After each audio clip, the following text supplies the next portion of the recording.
Salve rapaziada, sejam bem-vindos a mais um vídeo de resumo aqui no canal. Dessa vez nós vamos resumir o episódio 4 de Ragnar Crimson. Se você gosta de resumo de animes, já deixa o like aí e bora pro vídeo. O episódio começa mostrando nossos guerreiros continuando fugindo ali do tornado do dragão. O Michael tá falando que eles treinaram bastante sem questionar, mas o dragão ele é muito poderoso. Como é que caçadores de segunda categoria como eles conseguiriam derrotar um bicho daquele? Mas no final ele começa a gritar para os homens dele que eles vão ganhar, eles vão vencer essa batalha, custe o que custar. E dentro do tornado, aquele dragão maluco tá se contorcendo e dizendo que é imperdoável o que eles fizeram e que ele vai acabar com eles.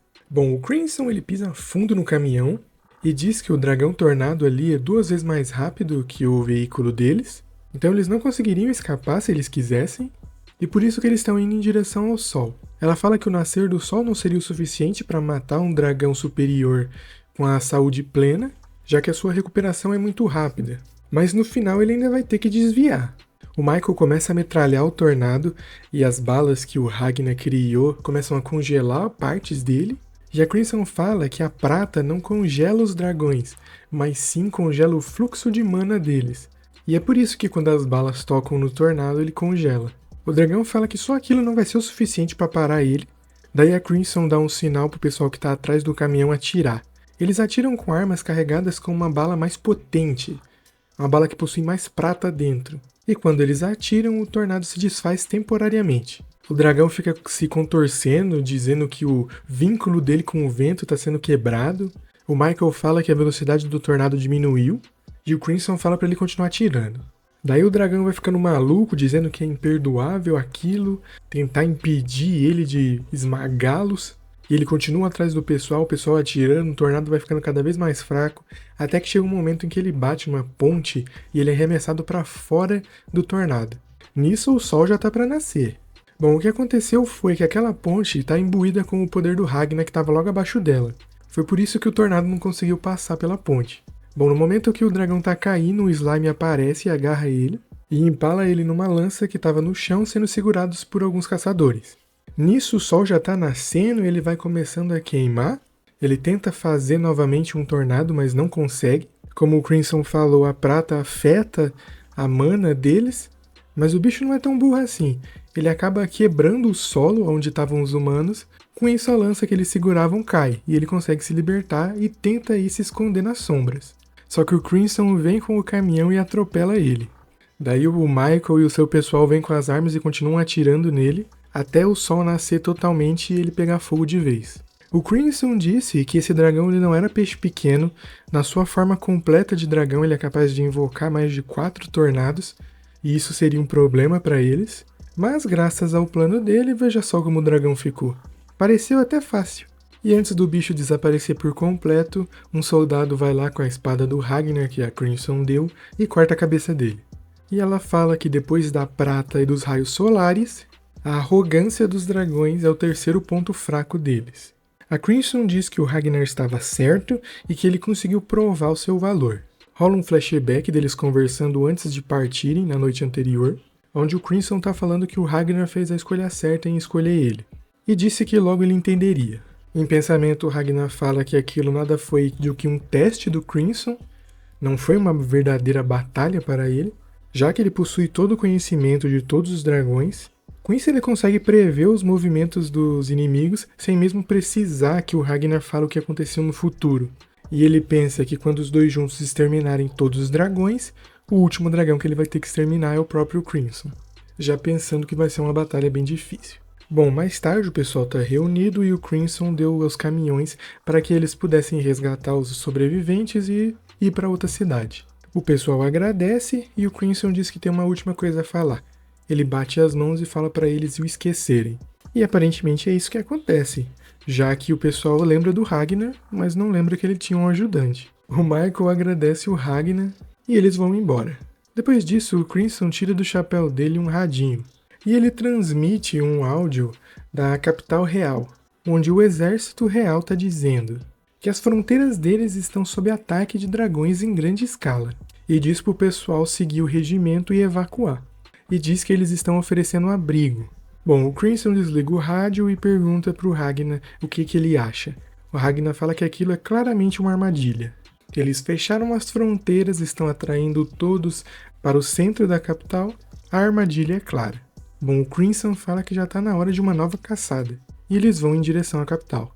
Rola um flashback de 5 dias atrás, onde um membro do exército está relatando para o rei que a cidade que fica perto das fronteiras foi destruída, e aí o rei pergunta qual nação invadiu, e ele fala que não foi nenhuma nação, dizendo que de uma hora para outra, raios caíram do céu e junto com um enxame de dragões destruíram a cidade. O rei fala para ele organizar um exército, chamar o máximo de caçadores de dragões que eles puderem e pede para ele tomar cuidado com os dragões superiores. Um senhorzinho ali que parece ser o conselheiro do rei fala que algo semelhante aconteceu 20 anos atrás, quando o reino dele estava sendo invadido por outro, um raio caiu do céu e um homem com uma lança destruiu o exército inimigo salvando eles. O rei disse que não esperava que os dragões que viviam entre eles em paz atacariam do nada, e se pergunta o porquê isso está acontecendo. Mas ele diz que está tudo bem, a cidade é protegida por uma barreira e nem mesmo um dragão superior poderia entrar. Bom, isso é o que ele imaginava, né? Porque num instante ele percebe que todo mundo parou de se mexer e o lugar ficou gelado. Ele olha para cima e uma espécie de anjo começa a descer. Esse ser se apresenta, dizendo que foi coroada pelo Deus Todo-Poderoso como a progenitora dos dragões. O nome dela é Ultimatia. O rei fica surpreso e se pergunta o que aconteceu com a barreira. Daí a própria Ultimatia explica como é que funciona a barreira. Ela também é conhecida como muralha solar e é uma técnica que foi desenvolvida pela seita do Sol. Ela basicamente consiste em absorver energia solar e converter em uma aura de proteção, fazendo a capital brilhar mesmo de noite. Mas ela diz para ele não se preocupar que a barreira está funcionando normalmente. Ela diz que o que aconteceu é que ela só congelou o tempo. Ela diz para o rei ficar tranquilo porque os súditos deles vão ficar bem e diz que ela queria muito falar com o rei. E fez aquilo para não chamar a atenção dos súditos dele, porque eles poderiam ficar abalados com o surgimento da monarca dos dragões ali do nada.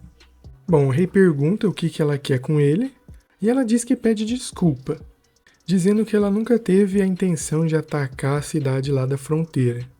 Nisso ela invoca uma lança onde tem uma cabeça presa nela, é a mesma cabeça daquele rapaz que salvou o reino deles 20 anos atrás, e diz que ele tomou a iniciativa sozinho, sem as ordens dela. E é por isso que ela pede desculpa, já que ela não pôde evitar essa tragédia. Em pensamentos, o rei fala que não está entendendo essa situação, por que a monarca dos dragões viria até ele se desculpar por uma coisa como essa, ainda mais agindo com tanta delicadeza e pedindo desculpa o tempo todo, e se pergunta se ela realmente é um dragão. Bom, o rei ele tem uma espécie de anel que através dele ele consegue acionar a barreira, concentrando todo o poder dela em um ponto só e disparando. Mas ele pensa que isso não seria sensato, já que se ele matasse a monarca dos dragões, ele, obviamente entraria em guerra com eles. Com isso, o reino dele seria aniquilado. Bom, o rei diz que aceita as desculpas dela, e ela diz que queria evitar que o terror caísse sobre os súditos dele, oferecendo uma morte indolor. Daí o rei se levanta dizendo que não está entendendo, agora mesmo ela pediu desculpa pelo que aconteceu.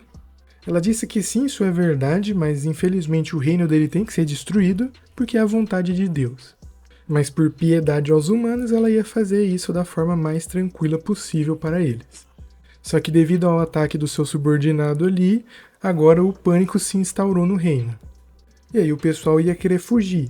Por isso ela ordenou que o resto dos seus subordinados ficassem de prontidão nas fronteiras. O rei pede para ela parar, ela diz que não pode, ele pergunta se ela quer comprar guerra com o reino, e ela diz que não vai ser uma guerra, mas apenas um massacre. O rei pergunta se eles podem negociar, mas ela disse que não e pede desculpa, novamente. O rei se senta de novo e diz que não tem escolha, a decisão dele vai ser essa. Ele aciona a arma através do anel, e como eu disse, toda a energia do reino é direcionada em um ponto, e ele vai disparar em direção à monarca. Só que antes de disparar, aquele senhorzinho que eu falei que era conselheiro do rei consegue se mexer e do braço dele surge um dragão que atira em direção ao rei. E diz que os dragões não poderiam deixar a monarca ser morta. Bom, além desse conselheiro do rei, mais um dragão aparece. Ele fica na frente da monarca e utiliza uma magia de escudo. Bom, depois que a fumaça abaixa, ela agradece o dragão que tentou proteger ela e repreende o outro que atacou o rei, dizendo que não era para ter matado ele. Só que ele nega isso e diz que o rei ainda tá vivo. A gente olha pro rei, ele tá só a metade do corpo, mas ainda tá vivo. Bom, a monarca diz que não suporta a crueldade e ativa uma outra magia fazendo o tempo retornar. Com isso, o corpo do rei é reconstruído, junto com toda a destruição que o golpe do dragão causou. O rei volta com uma cara de pânico, dizendo que ele estava prestes a morrer, e ela fala que sim, só que ela voltou o fluxo do tempo. Assim ele ficou bem de novo. O rei pergunta se ela é algum deus, só que ela diz que não, é uma mera serva de Deus. E mais uma vez ela diz que o reino dele vai ser destruído, mas ainda há uma maneira de evitar o sofrimento. E diz que precisa da ajuda do rei para poder trazer uma morte tranquila a todos os seus súditos. Com isso o episódio termina. Bom, esse foi o resumo do episódio 3 de Ragnar Crimson. O que vocês acharam? Bom, no episódio de hoje a gente teve a conclusão da batalha contra o Dragão do Vento. Acabou de um jeito que eu não esperava. Eu achei que ele ia usar a sua verdadeira forma, mas o Crimson criou um plano tão bom que não deu tempo nem dele fazer isso. Nesse episódio nós também vimos pela primeira vez a Monarca dos Dragões. Bom, e com o poder de controlar o tempo, ela é realmente muito poderosa. Enfim, esse foi o episódio de hoje. O que vocês acharam? Comenta aí pra mim, não se esquece de se inscrever para não perder mais vídeos de resumo, confere a playlist aí no canal e até a próxima. Tchau!